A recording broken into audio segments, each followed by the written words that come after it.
How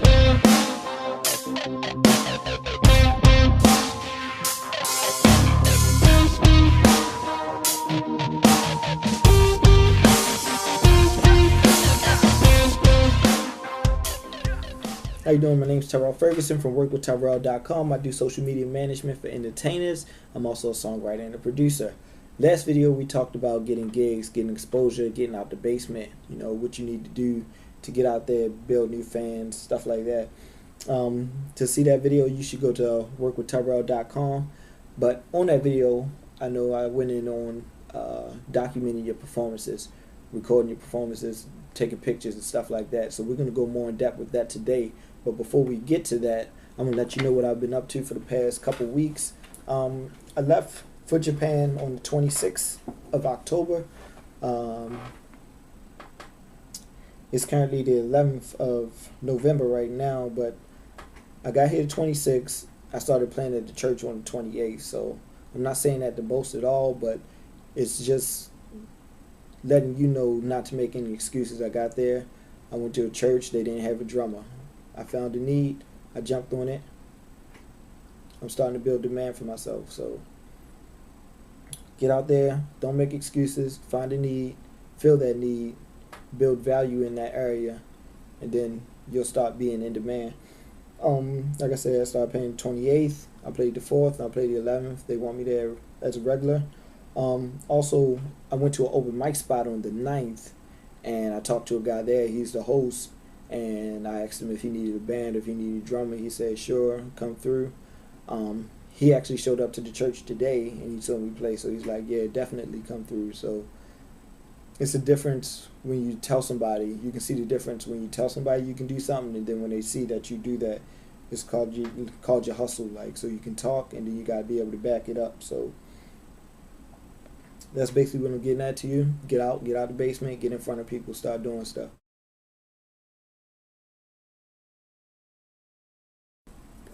Now we're going to get into the importance of documenting your performance.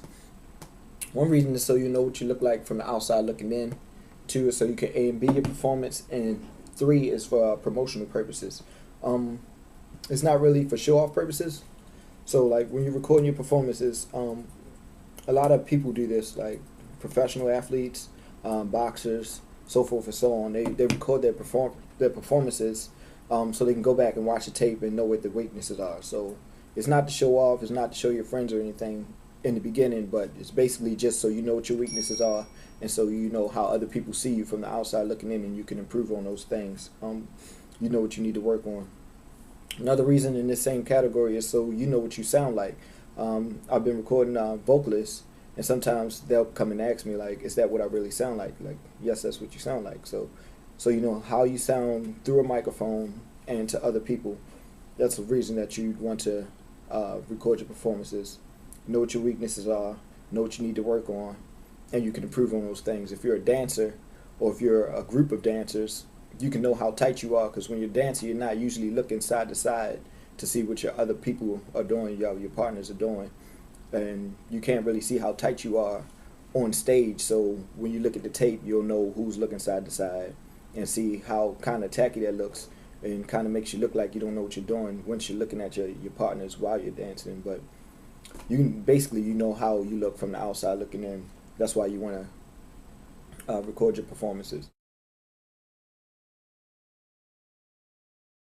Reason number 2 is so that you can A and B your performance. So you can compare and contrast how you perform to other performers on your level and above your level. So you're not mimicking them, but you're basically just looking at their energy, then comparing your energy to that, how they interact with the crowd and how you interact with the crowd, so that you can get the reactions that you want from the crowd based on like similar things that they do. Maybe it be to tell a joke or just have a saying.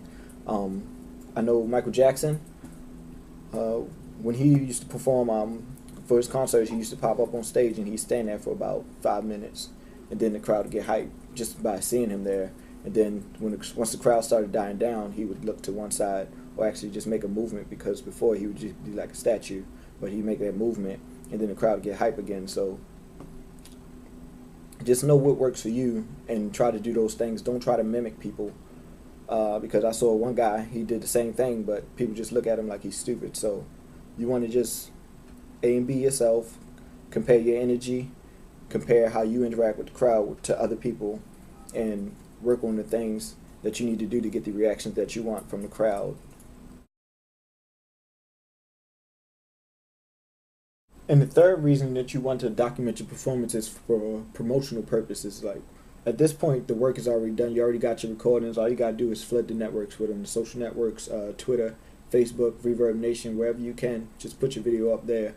That'll get you exposure in many areas, get you get many looks on your works and your performances. And one thing you want to do when you do this is to respond to the comments that people give you. If they're negative comments, of course you can ignore them, they don't matter. But if they're positive comments, say thanks, make sure you show your appreciation. This could take a little time, like trying to get on all the networks, so that's where I would come in if you need any help with that. Just go to my website, workwithtyrell.com, and we can talk about that, and I can manage your social networks for you if you don't have time to do something. So that's about it. Thank you for joining me. Again, my website's workwithtyrell.com. Oh, I need to leave you guys with a challenge. The challenge for this week is to, let me find it first. It's to find out what your goal is and to write it down and then take baby steps toward getting that goal.